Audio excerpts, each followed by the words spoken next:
नमस्कार. प्रभात न्यूज मध्ये सर्वांचं स्वागत. आपण पाहतोय सोलापूर जिल्ह्यामध्ये विधान परिषदेच्या निवडणुकीचं त्या ठिकाणी बिगुल वाजलेला आहे. येणाऱ्या 25 तारखेपासून त्या ठिकाणी अर्ज भरण्याला चालू होणार आहे.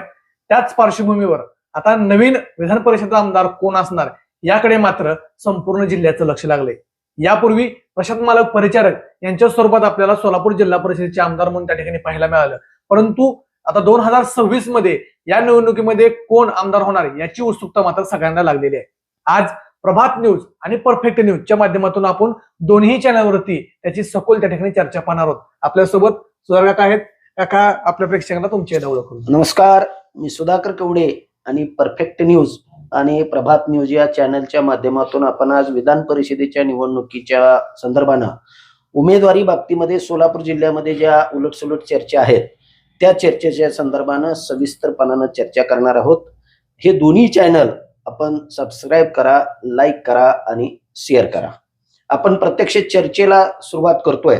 खरं तर सोलापूर विधान परिषदेची निवडणूक ही विधान परिषदेच्या महाराष्ट्रातल्या 17 जागांच्या निवडणुका आता सुरू झालेल्या आहेत आणि या 17 जागांच्यासाठी अनेक दिवस या निवडणुका या ना त्या कारणानं लांबत होत्या. माझ्या माहितीप्रमाणे तब्बल 53 महिन्याच्या कालावधीनंतर या निवडणुका मुदत संपल्यानंतर आता लागतायत आणि या निवडणुकीमध्ये सोलापूर जिल्ह्यातून जिल्हा परिषद आणि पंचायत समिती, जिल्हा परिषद सदस्य, पंचायत समितीचे सभापती आणि सर्वच नगरपालिका आणि महानगरपालिकांचे नगरसेवक हे या निवडणुकीमध्ये मतदार असणार आहेत. एकूण 616 मतदार आहेत आणि यामध्ये आता भारतीय जनता पार्टीचं जर बलाबल बघितलं तर थोडंसं संख्येनं जास्त बलाबल आपल्याला त्यामध्ये दिसून येत आहे. त्यामुळं भारतीय जनता पार्टीची उमेदवारी हीच खरं तर आमदारकी अशा पद्धतीचं वातावरण आज जिल्ह्यामध्ये तयार झाले. आता ते कितपत टिकणार आणि त्यामध्ये ऐन वेळेला बदल होणार का? कारण पडद्यामागच्या अनेक राजकीय हालचाली सध्या सोलापूर जिल्ह्यामध्ये सुरू आहेत. पण लोकांच्या मध्ये चर्चा फक्त भारतीय जनता पार्टीच्या उमेदवारीचीच आहे आणि या संदर्भानं सगळ्याच गोष्टीचा आपण या ठिकाणी उहापोह करण्याचा प्रयत्न करणार आहोत. सूरज, काय जिल्ह्यातली परिस्थिती आज नेमकी कशी आहे आणि तुम्हाला काय वाटतं या निवडणुकीमध्ये कोणाची उमेदवारी असेल वगैरे असं काय? खर तर आज आपण जर बघायला गेलं तर मागील आमदार प्रशांत मालक परिचारक यांच्या रूपाने आपल्याला भाजपकडून ही उमेदवारी आपल्याला बघायला मिळाली. ते आमदार सुद्धा अगदी व्यवस्थितीने ती आमदारकी पार पडली. त्यानंतर आजच्या जर परिस्थितीला आपण बघायला गेलं तर प्रशांत मालक परिचारक असतील, राजेंद्र राऊत असतील, त्या ठिकाणी राजन पाटील असतील, किंवा आता सध्या जर आपण त्या स्पर्धेच्या चर्चेमध्ये बघितलं तर राम सातपुते यांचं सुद्धा नाव त्या ठिकाणी खूप मोठ्या चर्चेत आपल्याला पाहायला मिळते. परंतु आता सध्याच्या जर भाजपच्या हालचालीहून जर लक्षात बघितलं आपण तर प्रशांत परिचारक हेच त्या ठिकाणी प्रबळ दावेदार असल्याची चर्चा मात्र जनतेतून होतीये. कारण ही तसंच आहे. कारण जर आपण बघायला गेलं तर 2019 ची निवडणूक बघितली, पोटनिवडणूक बघितली, किंवा त्यानंतर आता 2025 ची झालेली निवडणूक आपण विधानसभेची बघितली. यामध्ये प्रशांत मालक परिचारक यांना त्या ठिकाणी 2 पावलं मागे सरण्याची भूमिका घ्यावी लागली. कारण काय असू शकतं, विधान परिषदेचा शब्द असू शकतो किंवा दुसरं असलं असतं तर ते महागच घडलं असतं किंवा त्यांना आमदारकी मिळाली असती. परंतु असं झालेलं नाहीये. आता सध्या समोर असणारी विधान परिषदेची निवडणूक आहे आणि भाजपने 100% आज जर प्रशांत परिचारक यांचं नाव जरी चर्चेत जास्त असलं तरी प्रशांत परिचारक यांना त्या ठिकाणी उमेदवारी देण्याचं काहीतरी ठरलं असणार आहे. आणि हे बघत असताना आपल्या आता पत्रकार म्हणून आपल्या मनामध्ये पाल कशी चुकते तर ज्यावेळेस 2019ला लोकसभेची निवडणूक माढासाठी झाली होती त्यावेळेस माळशिरसला रामभाऊ सातपुते यांच्या माध्यमातून की जे कोणाला ओळखीचेच नव्हते अशा त्या ठिकाणी भारतीय जनता तो नंतरचा विषय. आपण सध्या जी 4-5 नावं जिल्ह्यामध्ये चर्चेत आहेत त्या संदर्भानं आपण चर्चा करताना तुम्ही सांगताय प्रशांत परिचारकांचं नाव आघाडीवरती आहे. 100% खरं आहे. कारण विधानसभेच्या 2 निवडणुकामध्ये त्यांनी पक्षश्रेष्ठींचा आदेश मानून थांबण्याचा निर्णय घेतला आणि त्या ठिकाणी समाधान अवताडे यांना विधानसभेच्या निवडणुकीमध्ये यश संपादन करण्यासाठी खूप प्रयत्न केलेत. परंतु अलीकडच्या कालावधीच्या निवडणुका जर बघितल्या, मग ती पंढरपूर नगरपालिकेची निवडणूक असेल किंवा नुकत्याच पार पडलेल्या जिल्हा परिषद आणि पंचायत समितीच्या निवडणुका असतील, या दोन्ही निवडणुकांची जर परिस्थिती बघितली तर भारतीय जनता पार्टी ही प्रशांत परिचारक यांच्या पाठीशी असताना देखील काही कारणामुळं त्यांना या निवडणुकीमध्ये बॅकफुटवरती राहावं लागल. ही त्यांच्या थोडीशी वजाबाकीची बाब असू शकते. आणि दुसरी गोष्ट अशी की भारतीय जनता पार्टीचा इतिहास आहे की विधान परिषदेच्या निवडणुकीमध्ये रिपीट उमेदवारांना फारशी संधी त्या पक्षामार्फत दिली जात नाही. तर तो जर क्रायटेरिया परिचारकांच्या बाबतीमध्ये लागला तर हे दोन धोके परिचारकांच्या उमेदवारीबाबत थोडीशी शासंकता निर्माण करू शकतात. पण तरी देखील आजची परिस्थिती जर बघितली तर इतर सगळ्या जे चर्चेतले उमेदवार आहेत त्यापेक्षा भारतीय जनता पार्टीमध्ये जास्त काळ काम केलेले संयमी नेते, सहकारातला मोठा अनुभव असलेले नेते असं म्हणून परिचारकांच्याकडे बघितलं जातं. या दोन गोष्टी मगाशी मी सांगितलेल्या गोष्टीची जर थोडीशी बॅकफुटवर जाण्याची परिस्थिती आली तर शेवटी पक्षश्रेष्ठी म्हणून मुख्यमंत्री महोदयांचा प्रशांत परिचारकांच्या वरती खूप मोठा विश्वास आहे आणि त्यांच्या प्रत्येक शब्दाला यापूर्वी प्रदेशाध्यक्ष बावनकुळेंनी पंढरपुरामध्ये शब्द दिला होता त्यांच्या कार्यकर्त्याला की आम्ही प्रशांत परिचारकांचं पुनर्वसन करू. आणि दुसऱ्या बाजूला एक अशी या निवडणुकीच्या दरम्यान आणखी एक अशी चर्चा चालू झाली की महाराष्ट्र राज्यातली जी महामंडळ आहेत त्याच्या नियुक्त्या करण्याच्या संदर्भात देखील प्रशासकीय पातळीवरती शासनानं विचार सुरू केलेत. जर एखाद्या वेळेला तोही विचार पक्षाच्या श्रेष्ठींच्या मध्ये असू शकतो. या उमेदवारीमध्ये जर काही कारणानं कुणाला थांबवायचा प्रसंग आला, कुणालाही इच्छुक 4-5 उमेदवार आहेत आणि यामध्ये सगळ्यांची मोठ बांधील राहावी आणि जिल्ह्यामधलं भाजपचं वर्चस्व एकत्रित राहावं यासाठी महामंडळ हा देखील पर्याय असू शकतो. मग तो इच्छुक सगळ्याच उमेदवारांच्यासाठी असू शकतो. दुसरं एक नाव आपल्याला चर्चेमध्ये या निवडणुकीच्या निमित्तानं खूप मोठ्या प्रकर्षानं जाणवते आणि ते म्हणजे बार्शीचे माजी आमदार राजेंद्र राऊत यांचं देखील नाव चर्चेमध्ये येते. कारण त्यांनी नुकत्याच पार पडलेल्या जिल्हा परिषद पंचायत समितीच्या निवडणुकीमध्ये तसेच नगरपालिकेच्या निवडणुकीमध्ये, मार्केट कमिटीच्या निवडणुकीमध्ये भारतीय जनता पार्टीचा खूप मोठ्या प्रमाणामध्ये विजयामध्ये त्यांचा वाटा आहे आणि बार्शी तालुक्यामध्ये भारतीय जनता पार्टी वाढवण्यासाठी त्यांचा मोठ्या प्रमाणामध्ये प्रयत्न झालेला आहे. याची दखल जर पक्षश्रेष्ठींनी घ्यायचं ठरवलं तर ते देखील प्रबळ दावेदार असू शकतात. पण दुसरी आणि जमेची बाजू अशी आहे की भारतीय जनता पार्टीमध्ये या सगळ्या नेते मंडळींचा जर विचार केला तर राजेंद्र राऊत हे पक्षासाठी नवीन आहेत. पक्षासाठी त्यांचं योगदान जरी असलं तरी पक्षासाठी ते नवीन आहेत आणि त्यामुळं त्यांच्या उमेदवारी बाबतीमध्ये देखील तेवढा एक प्रश्नचिन्ह तयार होऊ शकतं असं मला वाटतं एकंदरीत. तर हे बघत असताना जसे की आपण आकडे बघितले की मतदारांची आकडे त्या ठिकाणी 616 आहे. बरोबर. आणि 307 मतदार भाजपचे आहेत. बरोबर आहे. जरी आपण जर त्यांचं हे बघायला प्रबळ जर दावेदार बघायला तर भाजपचा उमेदवार जर ह्यांचे उमेदवार परफेक्ट राहिले तर तिथं घुसखोरी कोणती झाली नाही तर भाजपच्या उमेदवाराला काहीशीच मतं त्यांना फक्त बाहेरची घ्यावं लागणार आहेत तर येऊ शकतो. परंतु त्यांचे जे मित्र पक्ष आहेत त्यांच्यासोबत असणारे शिवसेना असेल, एनसीपी असेल, त्यांनी जर आता काही ठिकाणी आपण करमाळ्यात बघितलं तर संजय मामा शिंदे यांच्याकडे काही एनसीपीची मत आहेत. इकडं माड्यात आपल्या पंढरपूरमध्ये आलं तर अभिजित पाटील यांच्याकडे काही एनसीपीची मत आहेत. तर कुठेतरी फरक आहेत.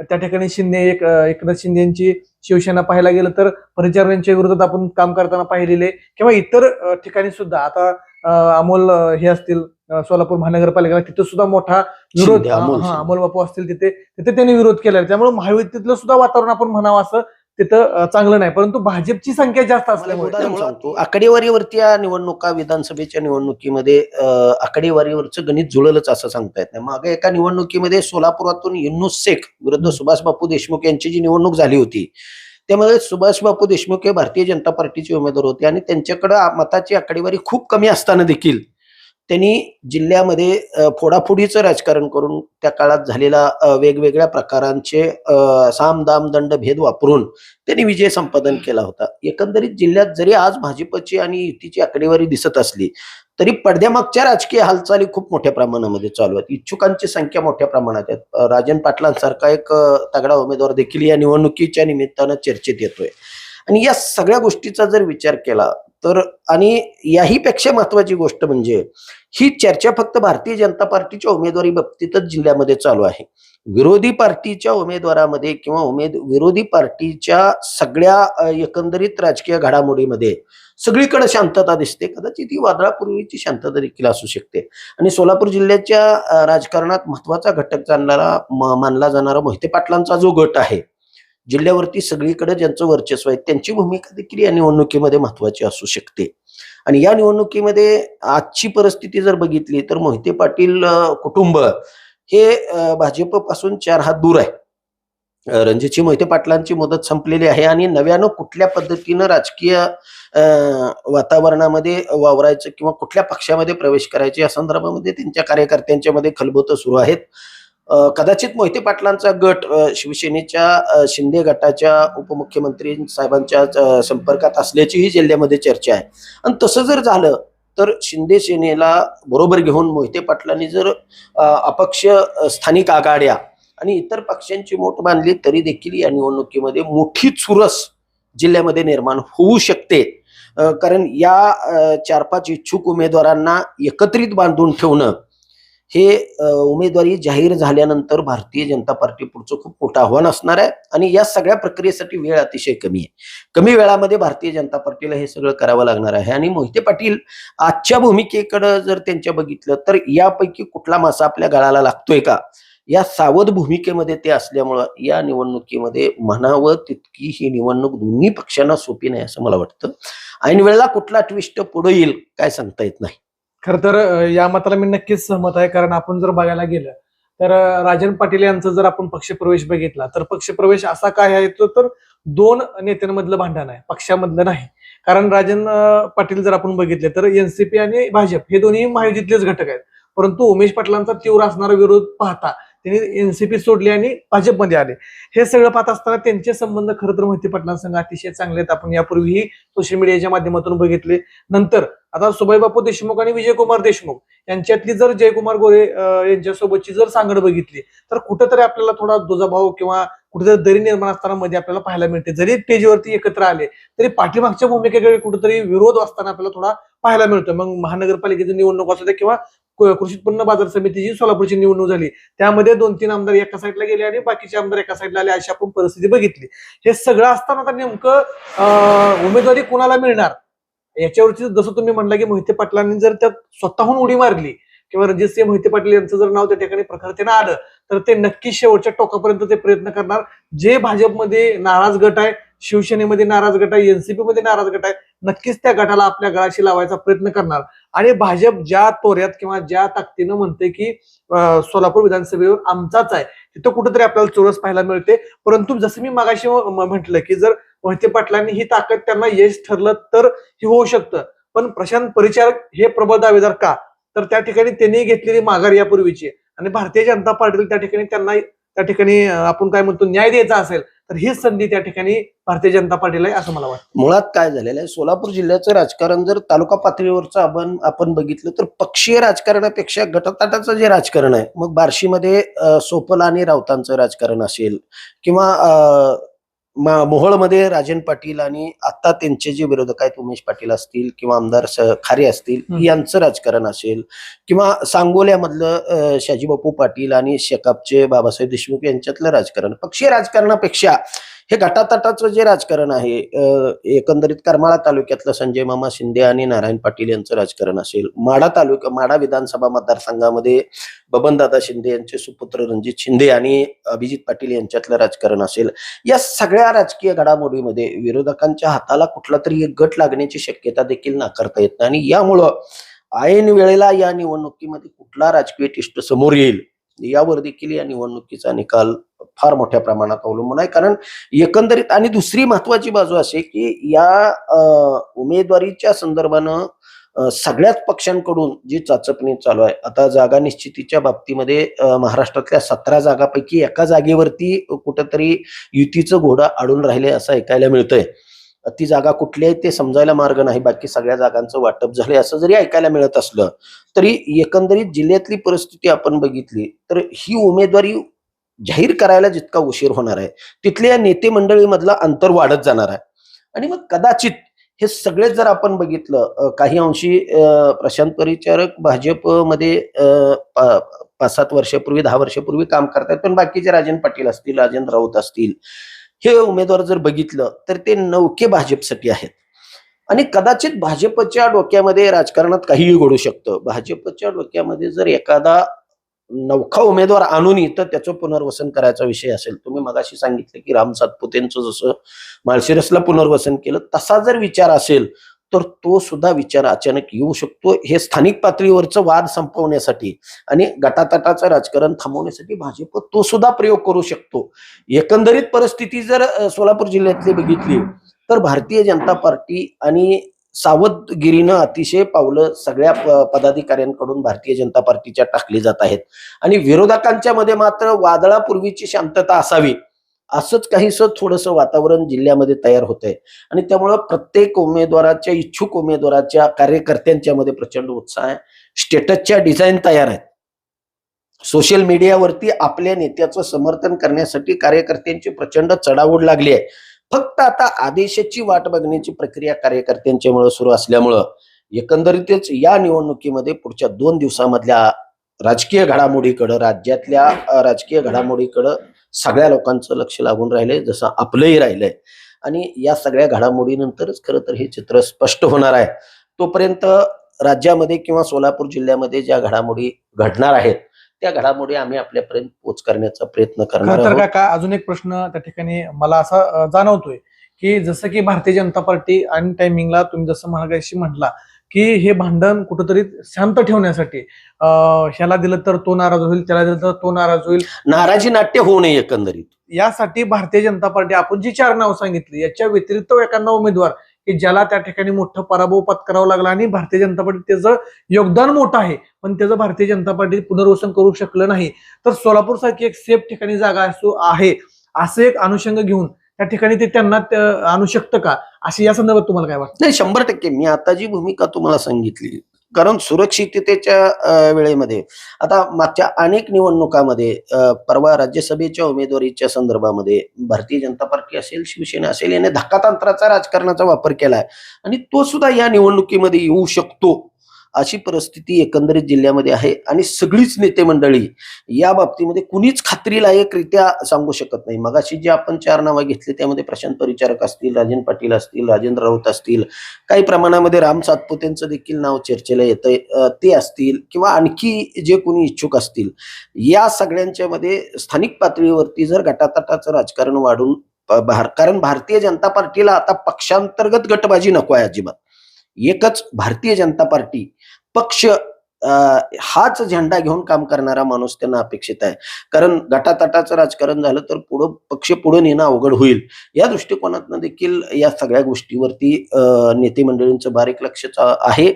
सोलापूर जिल्ह्यामध्ये नुकतेच पालकमंत्री जयकुमार गोरे असतील, या सगळ्यामध्ये या निवडणुकीकडे लक्ष ठेवून असणारे माजी खासदार रणजित निंबाळकर असतील, या दोघांनी देखील 2 दिवसापूर्वी सोलापूर जिल्ह्यामध्ये दौरा करून स्थानिक पातळीवरच्या नेते मंडळींची माहिती घेतलेली आहे आणि हे दोन्ही नेते रणजित निंबाळकर असतील किंवा पालकमंत्री असतील, हे दोन्ही नेते केंद्राच्या आणि राज्याच्या पक्षश्रेष्ठींच्या संपर्कात असणारी माणसं आहेत. त्यांच्याकडून देखील काही अहवाल मागवून घेण्याचा प्रयत्न निश्चितपणानं पक्षाकडून घडेल. तोपर्यंत नेमक्या राजकीय घडामोडीकडे लक्ष देत आपल्याला थांबावंच लागणार. खर तर आज आपण बघितलं परफेक्ट न्यूज आणि प्रभात न्यूजच्या माध्यमातून आपण सखोल चर्चा बघितली की सोलापूर विधान परिषदेची निवडणुकीचा रंग कसा असणार आहे, त्या उमेदवारीमध्ये कोण प्रबळ दावेदार असणार आहेत, नेमकं कोणाचा त्या ठिकाणी पत्ता बसू शकतो आणि आमदार त्या ठिकाणी होऊ शकतात हे आपण त्या ठिकाणी बघितलं.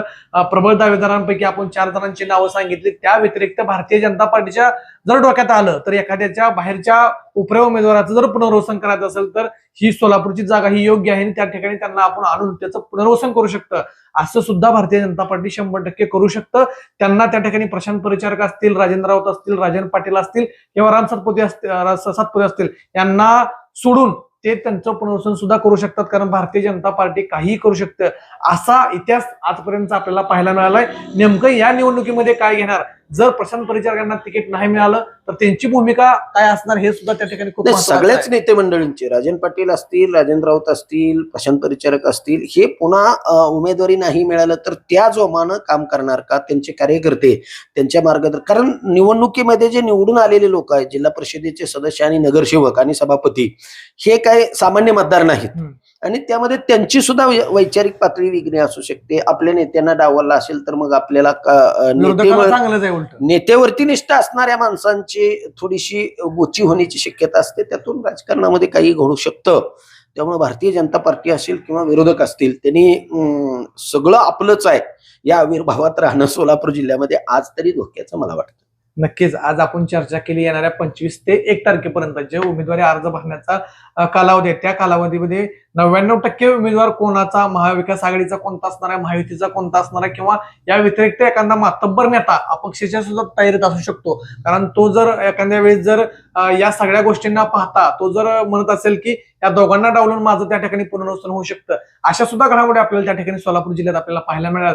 तुर्तास तरी आपण परफेक्ट न्यूज आणि प्रभात न्यूजच्या माध्यमातून नेमकी परिस्थिती आजची काय हे पाहण्याचा प्रयत्न करत आमच्या माध्यमातून आम्ही येणाऱ्या प्रत्येक घडामोडी तुमच्यापर्यंत पोहोचवायचा प्रयत्न करू. तुर्तास तरी आज सुधाकर काका कवडे आपल्या परफेक्ट न्यूजच्या माध्यमातून त्यांनी त्यांची भूमिका मांडली, प्रभात न्यूजच्या माध्यमातून मी माझी भूमिका मांडली. आज आपण बघतोय पुढील घडामोडीचं आपण बघूया. धन्यवाद. धन्यवाद.